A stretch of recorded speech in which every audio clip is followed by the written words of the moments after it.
Mani, alam mo, kapag bumalik ako sa mga alaalang pagkabata ko sa probinsya, parang kahapon lang ang lahat.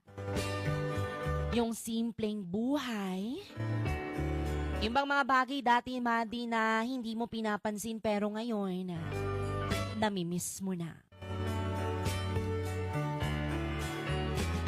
Mani, tuwing umaga, gigising ka sa tilaok ng manok at hindi sa alarm clock.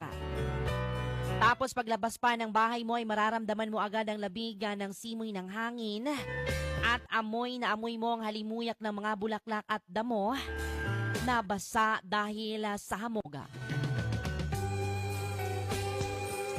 Yung tipong hindi mo na kailangan magmadali.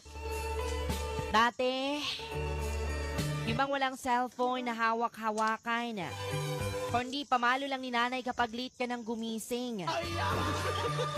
Tapos, didiretso ka na lang sa taniman o kaya sa bukid.